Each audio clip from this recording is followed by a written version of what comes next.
Hello, and welcome to the Work Inspired podcast. I'm your host, George Lucas Pfeiffer, and on today's episode, we've got an incredible guest. Bill Himmelstein is the founder and CEO of Tenant Advisory Group, a commercial brokerage here in Chicago. We're going to be talking about how leaders are driving people back to the office, trends in commercial real estate, the impact that personal branding can have on business development, and so much more. It's going to be a great episode. Let's not waste another minute. Work Inspired starts right now.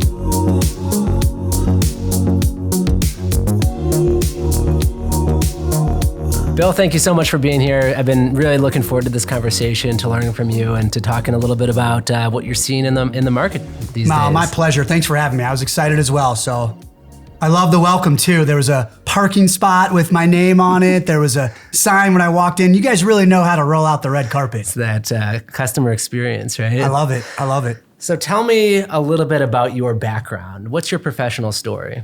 Yeah, I did not bounce around from career to career. It was really more company to company.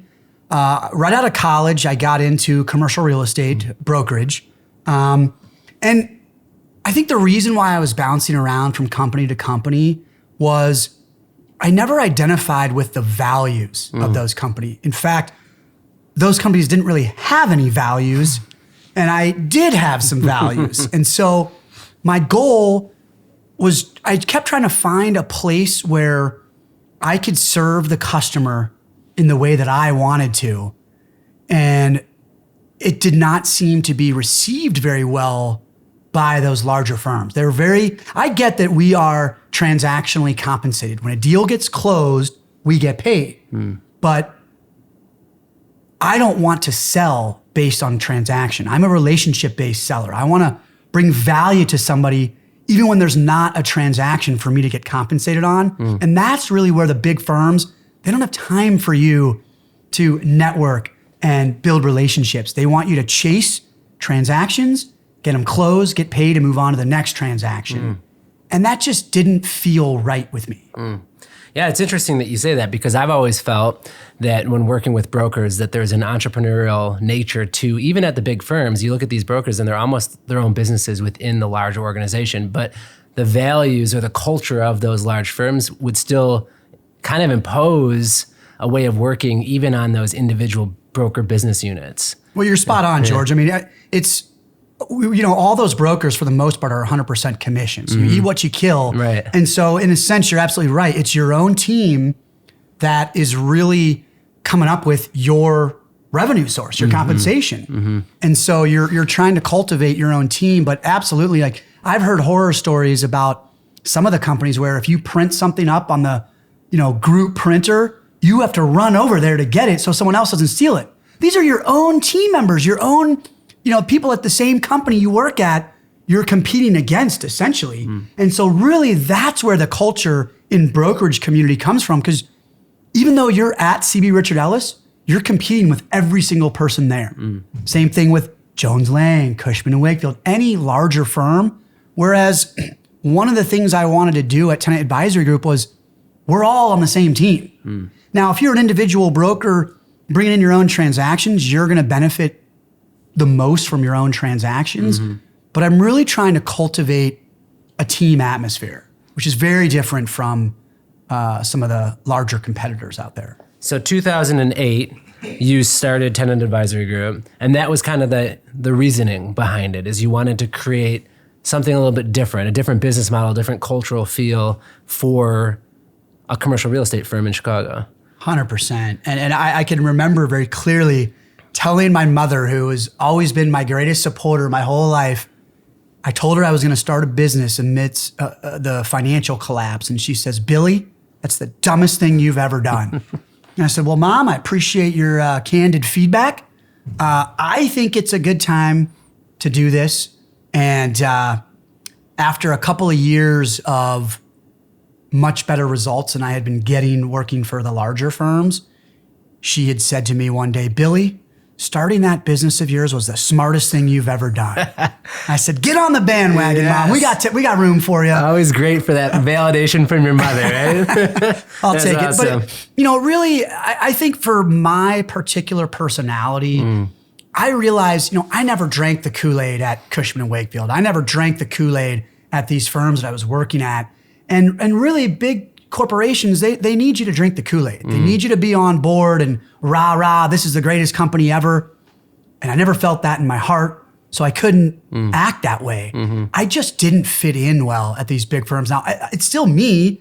And, you know, I may not be the smartest person out there, but I'm not an idiot. So I bring a relative amount of intelligence to the table. Certainly, I bring a lot of experience in the commercial real estate space. I think I bring a lot of value to my clients.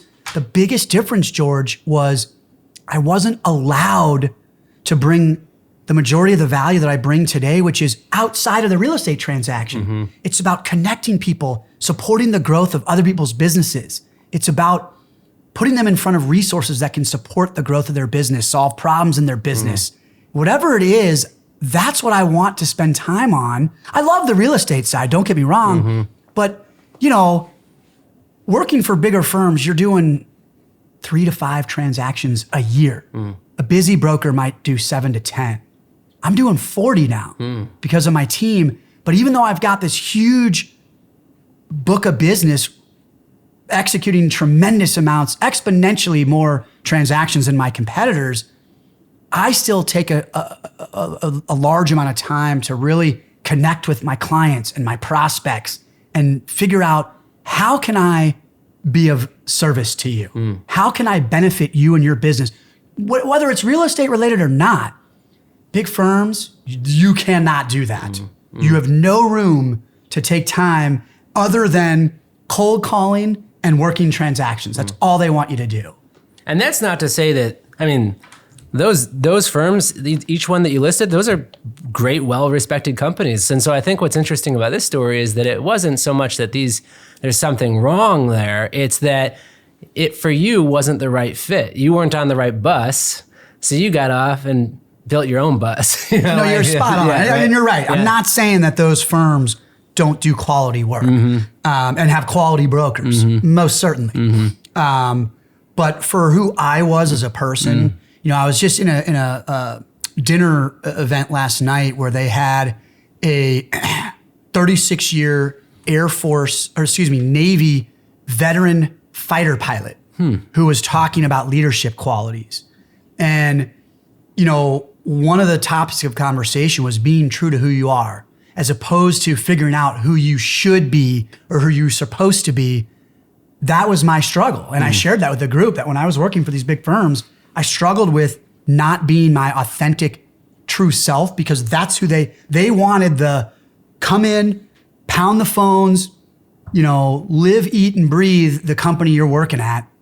And that just wasn't who I was. And so to be able to, and let me be clear, I was very fortunate that I had the support structure that I had in place with my parents saying, look, Bill, we support you.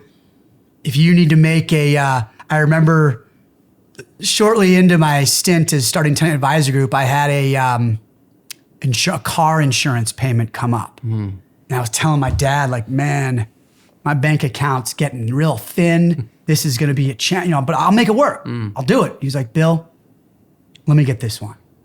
And so just, you know, that was incredibly fortunate to be able to have that type of a support structure that can come in and say, hey, we're going to help you with this. So I don't want to mislead people to say, oh, I did this all on my own.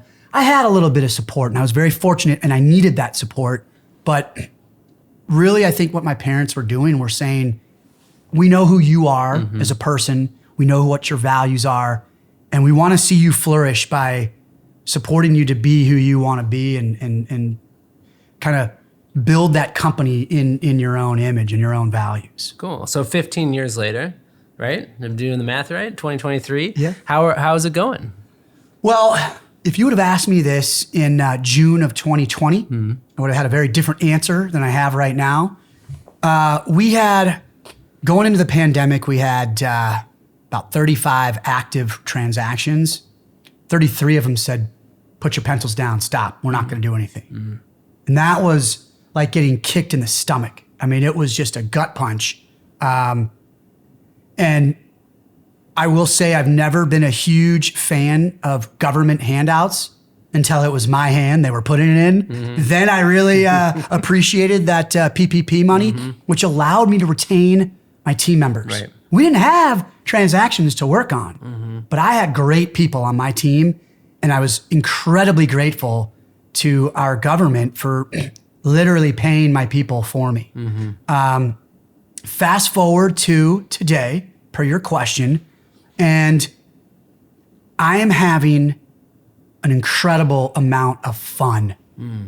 We are doing exceptional work for a gigantic client base right now. I mean, we did some pivoting, the pandemic, which forced us to, we had a huge focus on office tenant representation going into the pandemic.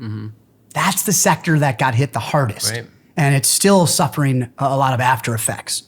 So we did 2 pivots at the beginning of the pandemic that have really, are really paying large dividends right now. Number one, we had always done industrial work and warehouse space. We just started marketing that more. Like people know, hey, we understand this sector as well. We're very good in this type of real estate as well. And so that now represents a far greater share of our clients. In addition, we branched out to doing work all over the country. We'd always done that. If we had a client that was local and said, hey, we have an office in Denver, New York, LA, we need help there, we could do it. We've always had that capability. I just never verbalized it, I never communicated that. So now we're marketing in other states, and we're getting more and more transactions in outside of the Chicagoland area. So just communicating with our clients and prospects that, hey, it's not just office tenant representation. It's buy and sell side. It's industrial, warehouse. We've always done medical as well. And then we can help you with your commercial real estate needs anywhere in the country. So because of those small pivots that we made at the beginning of the pandemic, we're in a spot right now, George, that like I said, it's just really fun. I've had this philosophy ever since I started working of work less, make more, right? Figure out how to do that. How can you do less work and make more money? And things were going swimmingly up until March of 2020, where that model got flipped upside down. And it really does matter to your enjoyment that you're getting. I love what I do, but I don't want to do it for free. I don't want to bust my hump to make very little money. If I'm going to be busting my hump, I want to be well compensated. Right. And we're really in a wonderful spot now where, we have 55 all 5-star reviews on Google. We have 115 client testimonials on our website. We're having people reach out to us. Here's a good way to put it in perspective. Pre-pandemic, I'd have 1 call a week with a prospect who had a need, which is pretty good. That's pretty solid lead gen. Now, lately, I've been having 5, 6, 7 a week. And so I would much rather spend my time talking with potential clients on whether we're a good fit for them or not. Depending on what their needs are. I don't want to tell someone we can hit a home run for them when we can't. I only want to take on opportunities where I know we can deliver. I know we can hit it out of the park and have a successful completion of a transaction. And I'm spending more and more of my time having those conversations of, you have a need, we have a service that may or may not be able to support your need. Let's talk about that. And so I'm just having a lot more fun right now. We are kicking ass and taking names. Good. It's just fun. I'm having a really fun time right now. Well, let's talk a little bit about those conversations you're having with business leaders. It sounds like you get to have a number of them with different types of organizations in different geographies. As you talk to people trying to make decisions around space, what are some of the biggest challenges they're facing? What are some of the things that are top of mind for them right now? Yeah, and it is such a great question because the conversation has changed. Pre-pandemic, it was, how much space do we need? Let's plan for future growth. Here's our budget. Go find it, right? And it was a little bit more challenging with the vacancy rate, depending on whose numbers you look at, around 10 to 12%. There just wasn't just readily available. There was usually competition for that space. So it was really just about getting the space, and then the space planning and the furniture was a second thought.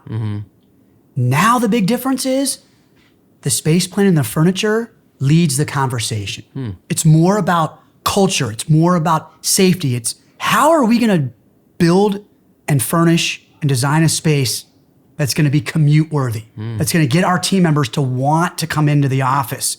And, when people are together, we know it's so much better for culture.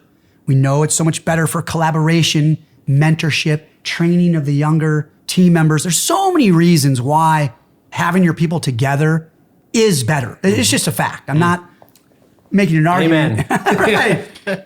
But the biggest difference, George, is really about what's driving the conversation. They know the space is there. They know the deals are there. They can get space for 20, 25% less than they could pre-pandemic.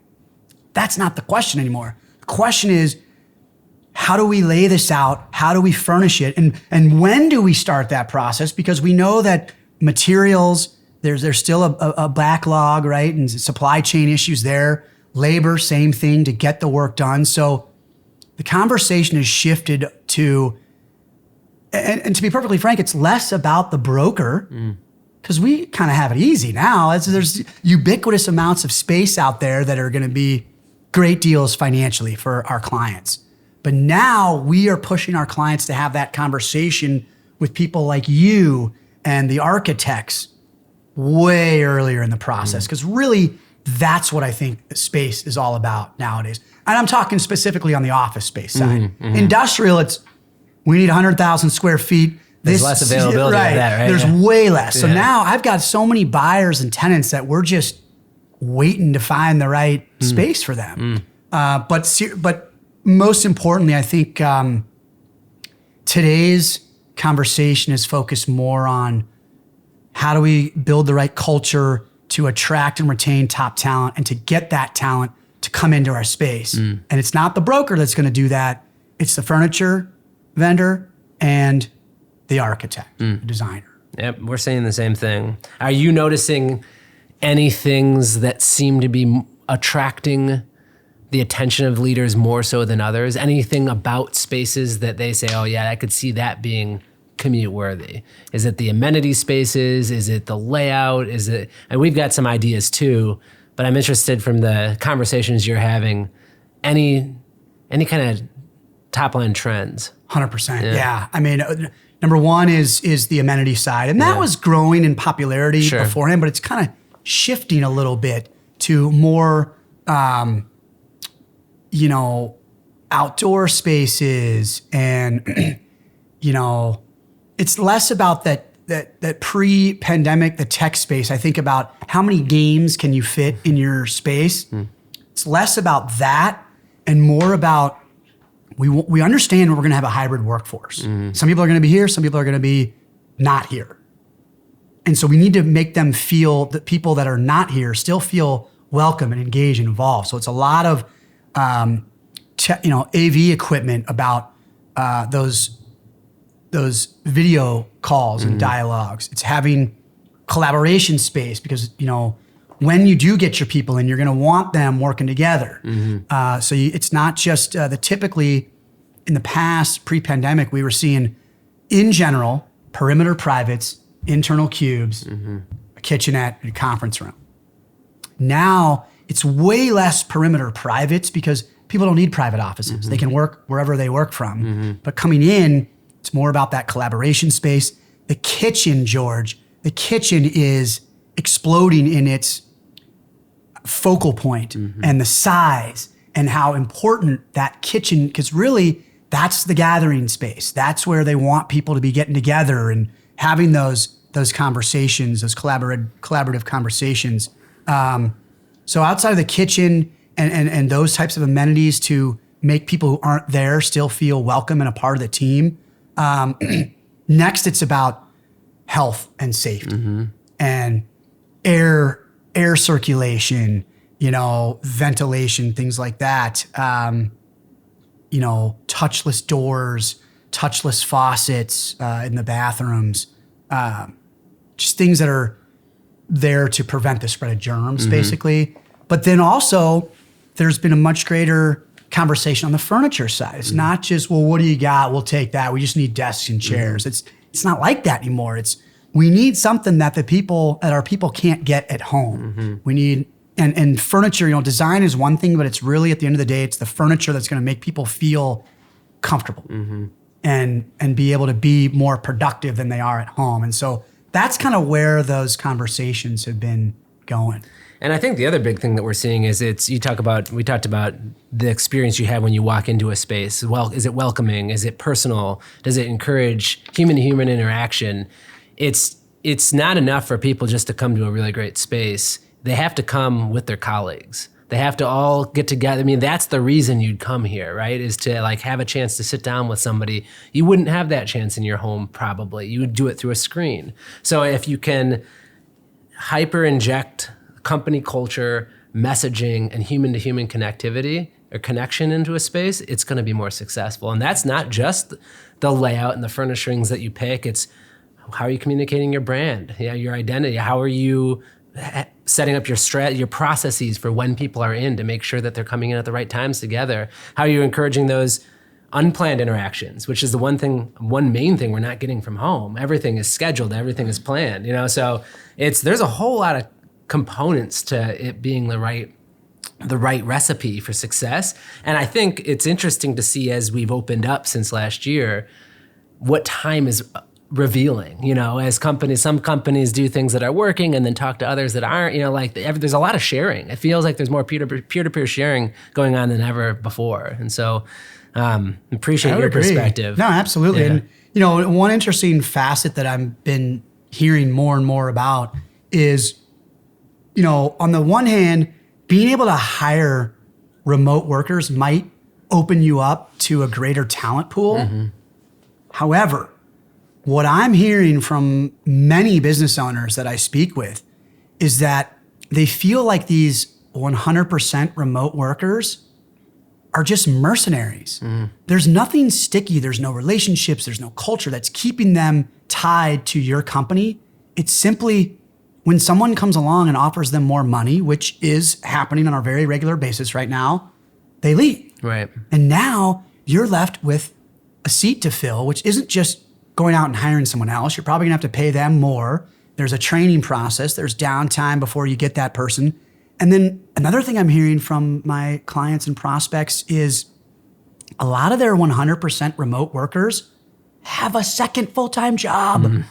So they're literally working 2 full-time jobs because they can. Is that what, I would ask my business owners, is that what you want? You want a client that's got half a foot in your door and half a foot in someone else's door, and they're playing both parties? That's not an engaged workforce. And the business owners know this. They're not happy about it, but that's kind of the cards that they've been dealt. They have to deal with that. But ultimately, I would project that approximately 8 in 10 business owners want their people there far more than they don't want them there. I agree with you. Yeah, we're hearing the same thing. But I think the good news is that compared to before the pandemic, when it was very much a cost per square foot per employee conversation, I'm not saying that that's not the case still today, but it's more about making our space worthy of coming to. And I think that's a good thing for the organization. I mean, it's not just looking at the dollars and cents of the space per employee, but it's saying the leadership knows that there's this incredible value of bringing people in, and bringing people together, but people are still saying, well, I like being at home and I could be at home, So to create a space that's worth coming to is only going to serve the company better in the long run. Not just the business, but the employees, the leaders, everybody. Yeah. So. Can I share, one of the things I've been preaching to business owners about is how to get your people to come back, right?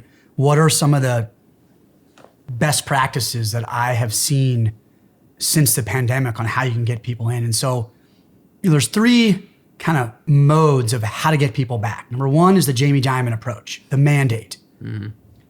That doesn't work because you have a lot of attrition, you're gonna lose people, and that's very costly. It's gonna cost you a lot of money to replace all those people. The other end of that spectrum is the hope, right? Just do whatever you want. Right. Just please, we'd love for you to come in, please. That doesn't really work. The middle ground that I've found to be the most effective is about going to your team leaders and asking them, what's preventing you from coming into the office on a more regular basis? And they're going to tell you, well, I got a dog during COVID. I got to walk the dog. They're like, well, you know what? We will pay for a dog walker so you can be in more days a week. And they go, well, yeah, but I don't like taking public transportation. We're going to pay for a parking spot for you, or give you Uber credits and get you into the office. Well, I have my gym that I work out at right down the street. All right, we're going to buy you a gym membership right next to our office. So you overcome the objectives of the team leaders. Now, all of a sudden, everybody on that person's team is seeing that individual coming in far more regularly. They're going to start thinking, if my boss is there, maybe I should be there too. That's been an effective way. It's low cost. It's not incentivizing everybody or driving people away. By the way, the first one was the mandate. The second one on the other end of the spectrum was incentivize everyone, like pay everyone more to come in, which also gets really costly. And also isn't as effective. Not as effective. And because for the majority of the workforce, you're absolutely right. The research is starting to show that the number one driver of getting people back into the space is exposure to leadership. Because there's something in it for them. They're getting FaceTime with leadership, and especially if not everybody's coming in, they're going to be the first to be promoted. They're going to be top of mind. You're absolutely right. And also, they're going to get time with those leaders to learn from them, and to be mentored by them and to develop faster. So yeah, I love that perspective. Now you've already mentioned this a little bit, but you're a big networking relationships guy. Has that changed at all? Obviously the pandemic was a period of lockdown and of isolation, and I think we all did too many Zoom happy hours and kind of got tired of it, the digital piece of it. But how is networking now in 2023? Are you able to? Do you feel like you're back to pre-pandemic capacity? I really do. It's I told you earlier. You said, "How are things going now?" And I said, "They're fun." That's why they're fun. Not just having a tremendous amount of clients and great transactions to work on, but it's the networking components, the connecting with people. And from my perspective, it's back. Yeah. Like we are back in full swing of things, and it's just so enjoyable to meet a new business owner, hear their story, connect with them on a deeper level, and know that you now made a new friendship, which will hopefully be a great prospect and client down the road. But, to your question about how have things changed, for me, it's been less about the pandemic and more about my strategy, right? So before I had a huge amount of business owners in my network, prior to then, it was really about connecting with other service providers, professional service providers, the accountants, the attorneys, the bankers, the insurance brokers, the wealth advisors, and kind of partnering with those people to get introductions to the business owner, which is the potential client. And what I've been working hard at for the last probably 6-7 years has been what I call leveling up. And leveling up for me, what I learned is that when I got a referral to a potential transaction, I had about a 15 to 20% chance of getting hired on that deal. And usually that was because the deal was already in process. By the time the attorney, accountant, or banker heard of the transaction, it was underway. They were working with the broker. They were touring spaces. Heck, they may have even already signed a lease, right? So those referrals, they were too late. So what I really focused my efforts on, rather than networking with an insurance broker, an accountant, a banker, people who may or may not hear of the transaction in time for me to actually get hired on it, what I realized was that when I had a relationship with a business owner, if you look at all the business owners that I know, Now I look at having a 70% chance of getting hired on their transaction when that need arises, because I've already built the relationship. I've already brought them value. I've referred them a client. I've put them in front of great service providers. I've done things to help their business as well as show them a good time, develop that personal relationship with them. And so leveling up meant that I then started networking with my clients and potential clients. So I'm at the business owner level saying, hey, I see you're connected to these 5 people who are also all business owners and prospects for me. How well do you know them? And they would say, well, I don't really know these 2, but these 3, this one's my neighbor and these 2 are clients. They're great people. So now I'm getting introductions from business owners, and here's the big secret, competitors, if you're listening, this is the secret. I'm not chasing the transaction like I was taught at all the big firms. I'm chasing the relationship. So if I have the relationship leading up to the transaction, they don't go to their banker to see who they know, what brokers they know. They don't go to their accountant. They don't go to their insurance broker. They already know me. They like me.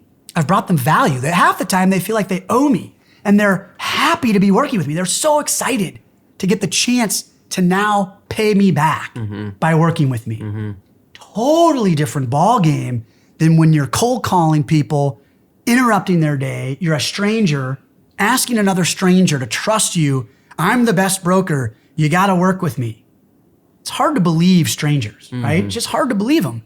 But through leveling up, I don't rely on bankers and CPAs. And by the way, I'm purposely now leaving out attorneys. They're the worst. We can get into that later if you want. They're the worst referral partners ever. But, and you know this, attorneys, you have a mindset of scarcity. You've got your client, you don't want to introduce variables that might upset that client relationship. But someone like myself, someone like you have a mindset of abundance, right? You want to do everything you can to support the growth of your client's business.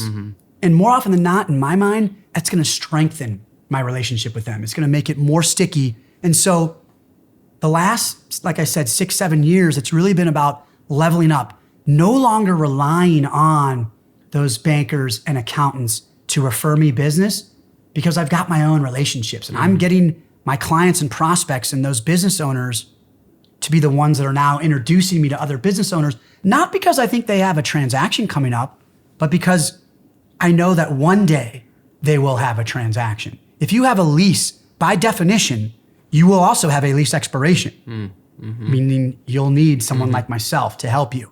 If you own a building, that's fine. I still want to meet you, because one day you're going to outgrow that building, or you're going to sell your business and you're going to want to lease that space now back to the tenant, that the new owner, or you're going to sell that building, whatever the reason is.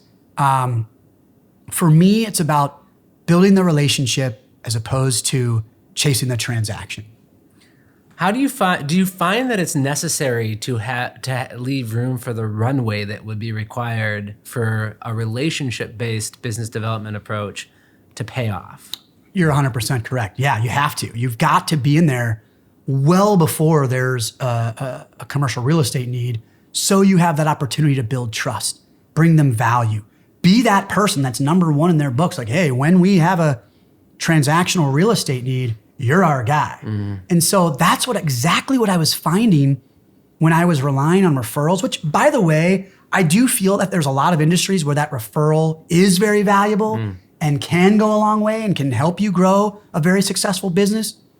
This is really more, I would say, specific to the commercial brokerage industry, because many of those referrals that I was receiving, I was too late. I was too late in the game. Or, that I was getting introduced to the CFO, but the CEO had a guy that they were already out touring, or vice versa, or whatever it was. I was just with the wrong person and I was too late. I don't want to be too late. I want to be too early. That's a good way to praise it. Yeah. I mean, you'd rather, it's going to take time regardless. And whether you're getting in too late and wasting your time, or getting in too early and biding your time, I know which one most of us would choose, right? It's just having the patience and being able to support yourself until that model pays itself off, right? And then it builds on itself, right? 100%. So I will say, I mean, talk about the maybe ineffectiveness of cold calling or tracing the transaction. But one thing I've noticed about you is that you do a very good job of building your personal brand. And clearly because you're the founder of Tenant Advisory Group, therefore you're also building that brand. That's something we talk about with our teammates all the time. We're an employee-owned organization. We say, be an advocate for yourself and you're an advocate for the business. But I've noticed compared to some of your peers that you have an acumen in the digital space that others don't.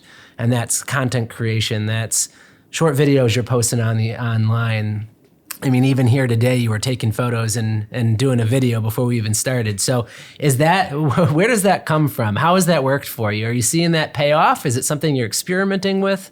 Tell me a little more. No, that's a great question. I mean, marketing's always been, I'm not going to say my strong suit, but something I'm interested in. I enjoy it.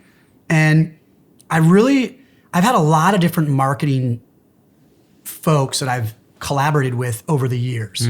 Some have been outsourced, some have been in-house. And to be perfectly frank, right now, it's been about this marketing person that I'm working with, Create a Heart Marketing, Samantha McKinney. She is spectacular. And it's really through her guidance that has said, I never thought people could give anything, that no one cared what I was doing. Because I get a lot of these comments lately, Bill, you're everywhere. You're at this event, you're at that event, you're at this game, that game, and I'm like, yeah, I've always been everywhere. I just was never posting about it. So while I do feel that it's somewhat pretentious to be like, hey, everybody, look at what I'm doing, I am seeing huge ROI. People, there's been many times, I can think of half a dozen times in the last 3 months, 2 months, where I've been stopped on the street. Hey, you're that guy that's talking about real estate or marketing or networking and connecting. You're talking about culture. Like, I'm getting recognized. And so that I don't really care to be recognized, but it is important for the growth of a business. What's happening with all this social media, and trust me, I was not a believer before starting this, before going down this path, but I trusted Samantha. And, I think one of the biggest things actually is probably those Google reviews, the 55 all 5-star Google reviews. That puts us right up there with CB Richard Ellis, Jones Lang LaSalle's, like on the search function. So my inbound leads that are reaching out to us has been exponentially higher since I've brought on Samantha. And doing that work with the social media and the posting. Do I think I don't personally, I don't really find it appropriate to be showing everybody, hey, look, I'm at the Bulls game. Now I'm over here and I'm over there. Like, I don't want to come off as a pretentious jerk, right? I don't want to come off as bragging, look at all the fun, cool things I'm doing. But honestly, that's a part of my work. That's the way that I build relationships with my potential clients. And so for me to fill up a suite at a Blackhawks game with 18 business owners, it's not just, oh, look, Bill's at a Blackhawks game in a suite having a great time. No, I'm building relationships with 18 potential clients. And you're also not just having the time in the suite and the private interactions afterwards. Your digital post is a way to acknowledge and thank those people and continue to build a relationship in the digital space with them. It's something that a lot of people don't appreciate. And if you think of it as, oh, I'm being pretentious, look at me. No, these aren't like your Facebook high school friends. These are people you want to do business with.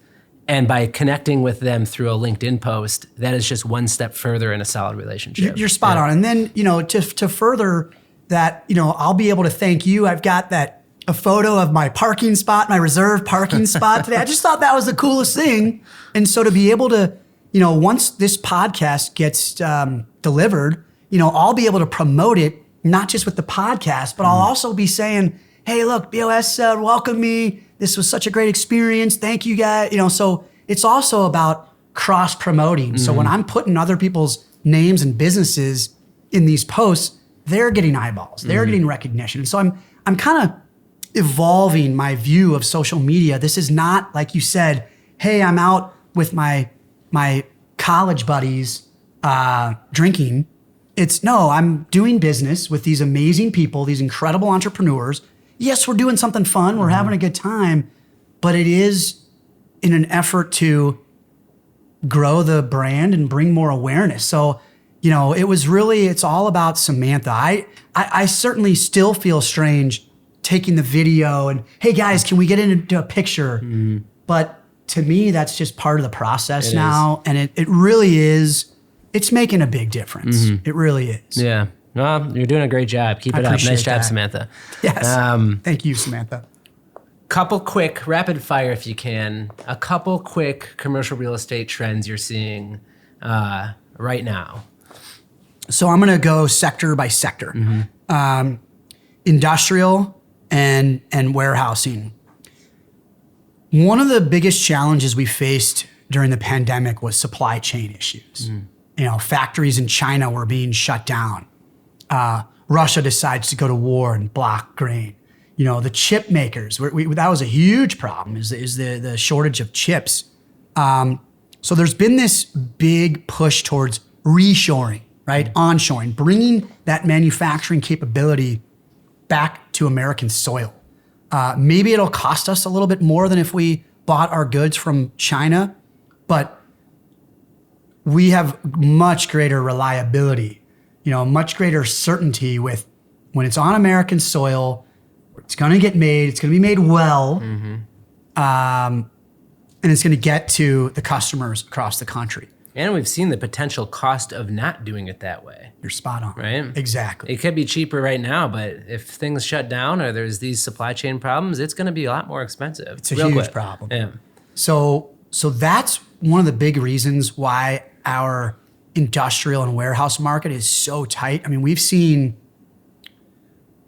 depending on whose numbers you're looking at, 5 to 6% rent growth annually. Same thing on the sell side, investment sales side, huge growth, because the vacancy right now across the country, we're looking at an all-time low of around 3%. Yeah, it's wild. It's just insane. And so I've got buyers and tenants that want the space for the first time in my career. I can't say, here's 6 options, which would you like? I'll say, all right, stay tuned. As soon as an option comes up, we got to race over to it, tour it, and put an offer in if you like it. So there's a big trend with development. There's been a whole lot of development going on, building these big box warehouse and industrial sites. And I believe that those are going to be absorbed.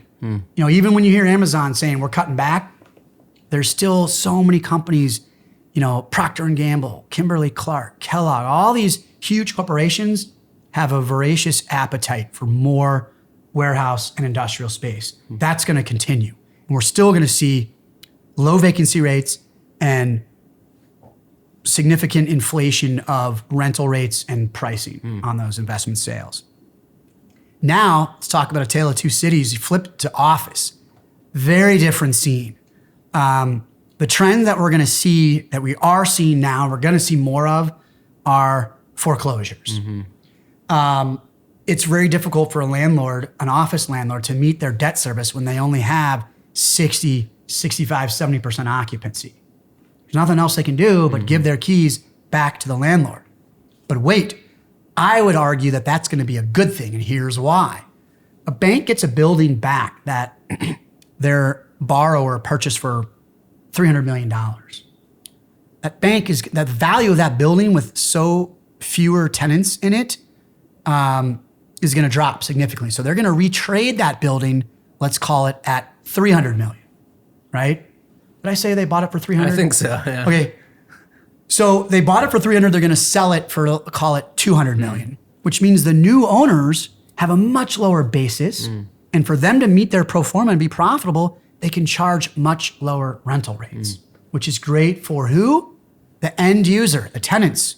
So the tenants, even though they're getting solid deals right now, and by solid, I mean much lower than what they were paying pre-pandemic, they're going to get even more aggressive deals going forward. So while we have, and again, you can look at anybody's numbers, they vary greatly, but around a 21, 22% vacancy rate, which is the highest we've seen downtown in maybe ever, certainly many, many decades. As these rates fall drastically, people will be more willing to say, well, we were going to take 20,000 feet. Let's take 25. You know, our budget, but pre-pandemic, we could only get 15,000 square feet for that amount of money. Now we'll take 25 and grow into it. It will, especially businesses that have been prospering over the last few years and still growing. They may say, we won't have a deal like this again for a while, maybe ever. So like, you're right. The question will be, how quickly does that transition happen? And can the businesses that supported those large tenants stay in business long enough to not have to close themselves? So I believe the largest single factor of when people are going to be coming back to the office comes down to one person. Hear me out. Jerome Powell, our Fed chairman, who's currently been raising interest rates at a dramatic pace. Essentially, what that will do and is doing, we're reading this in the news every day. Today it's Baxter laying off 3,500 people, up to 3,500 people.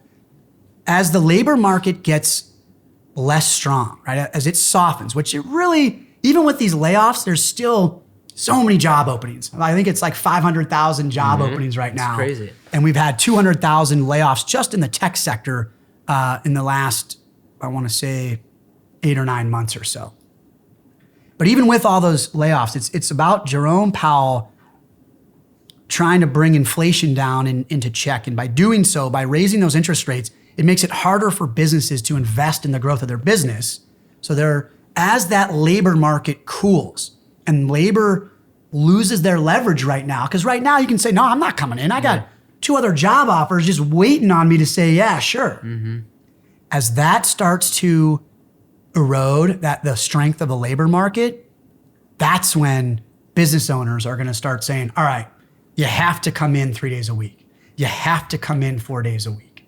I don't think 5 days a week is ever going to be the norm again. Hybrid was here to stay, but as labor loses its strength, ownership will flex their muscles by saying, we need you here more often than not.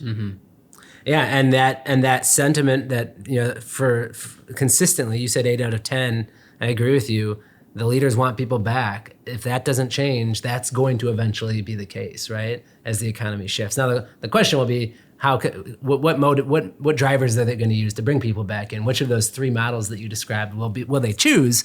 And I think we both agree on the right one. But time will be the tell of that, right? So, and then also let me throw out one more sector. This is kind of the surprise sector. Everybody thinks retail was getting hammered, and they struggled at the beginning of the pandemic, mainly because no one was allowed to go and buy things from a store.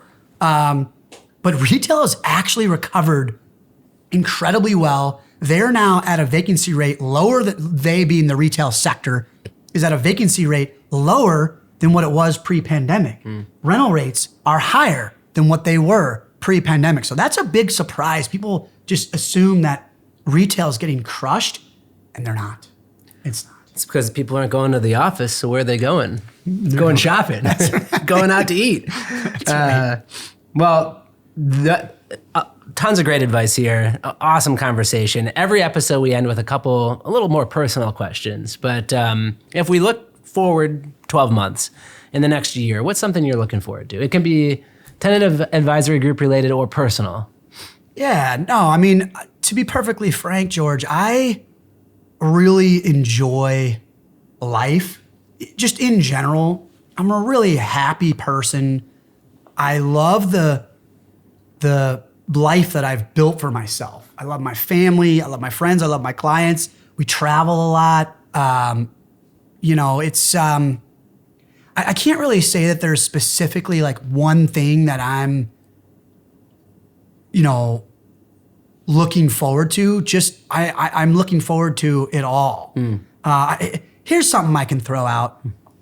I mentioned earlier, I had this philosophy of work less, make more.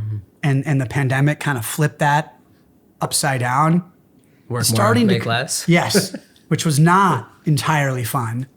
But we're starting to get to a spot where we have a really healthy pipeline in terms of deals that have closed and invoiced that we're waiting to get paid on. Deals that are in lease really close to getting closed. Deals that we're in the middle of working on getting towards that right transaction for our client. And then the top of the funnel is as big as it's ever been with opportunities that we're starting to work on. So I am excited just to kind of see things to fruition, to see what we can do this year. Yeah, I never want to jinx anything, but I really am optimistic about this, 2023 and the kind of year that Tenant Advisory Group can have. But really, it's about these incredible team members that I have, not just my brokers, but my marketing person as well. But I'm just kind of excited. I'm always really excited for the future. Mm-hmm. Very excited for the future. But I also don't want to have that impede my enjoyment of the present. Mm. You know what I mean? Mm-hmm. Smart. So yeah, I think the future looks bright. It looks great. I'm excited about it. I want to enjoy every day, but I'm also looking forward to what's coming. Wise. Has there been a resource that you've found especially valuable that you could recommend to the listeners? Well, I took that question to mean who's the greatest referral source. I'm starting to learn a lot of, really diving into, if it's not a business owner, who am I spending my time with? Who am I building relationships with? Well, we know it's not lawyers. You're exactly right. Lawyers, I would open, are a huge waste of time. But good for you, lawyers. You're smart in your field of law. Episode. Right. Why lawyers are terrible. No, but it's true. They are terrible. Bankers have been the best partnerships that I've had lately. But I don't think that's where you were going with that question, right? That question can be whatever you make of it. It's what's working for you. What has been useful for you? Yeah. I'd say building deeper relationships with bankers lately has been very, very productive. Interesting. And ignoring lawyers has also been productive because it saves me a ton of time being wasted. There's one attorney, Mason Cole. He's my guy. He's terrific. He is responsive. He's reasonably priced. He's super smart. And he refers me back. Mason Cole is the only attorney that refers me back. And so he's my guy that gets everything. And I'm referring out, 30 pieces of legal work at least every year, if not more. He gets it all. Power of relationships. Yeah. All right, final question. If you were retiring today, what's one piece of wisdom you'd want to leave behind? So, wow, that's a good one. I would say don't underestimate the relationship. And the relationship starts with, there's 3 keys to a great networking partner. Number 1, you have to share similar values. You can't be referring a racist, right? Or a serial killer. You can't refer that, people, because that reflects back on you. You have to be putting good quality people that share similar values as you in front of your clients and prospects. Number 2, you have to work with similar clients. So if someone says to me, hey, good clients for me are Fortune 500 companies. That's not who we work with. Mm-hmm. I'm not going to be able to support them. They're not going to be able to support me. Because even if they did introduce me to Microsoft's not hiring me. Mm. Even if my best friend is a CEO, Microsoft's probably not hiring me. Mm. That's what CB, Jones, Lang, and Cushman were built for. They were built to work with huge corporations like Microsoft, these huge companies. We were built to work with small and medium-sized businesses, companies with 25 to 500 employees. So that's who I want to partner with, is people that work with similar clients. The last thing that's very tough to find is those people that are serving as a trusted advisor, right? So if that person makes an introduction, you want the other person to respond and say, right. Oh, I respect this person. I trust this person. They're introducing me to Bill. I'm going to talk to Bill. So My advice is really, don't forget about the relationship. Build relationships with people that can help you back and grow that way. Great advice. And you've given us plenty of it in this conversation. I can't thank you enough for your time, Bill. It's been an absolute pleasure. Thanks for being on the show. Well, thank you so much for having me. I enjoyed it. I don't get a lot of people listening to me at home. So this is like, what a wonderful opportunity to actually, no interruptions, nobody saying, well, look at the kids, look at this, look at that. So I appreciate you having me here. I really enjoyed it. Yeah, thank you. Thanks for listening. If you enjoyed this conversation, please take a moment to rate our show. If you haven't already, be sure to subscribe to the Work Inspired podcast so that you don't miss any of the incredible guests we have planned for upcoming episodes. We'll continue to find the best and brightest minds in business so that you can learn, grow, and succeed, and so that we can all work inspired.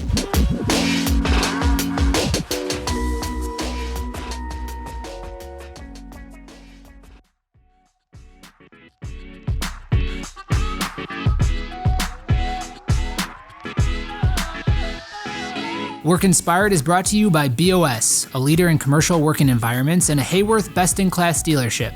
Experience our 360 approach and discover the team, tools, and techniques required to navigate the complexity of your next workspace at BOS.com. If you have ideas, feedback, or would like to be featured on our show, please email podcast@BOS.com. Thank you for listening. This has been a Workspace digital production. If you're interested in launching a podcast at your organization, please email info@workspace.digital for a free consultation.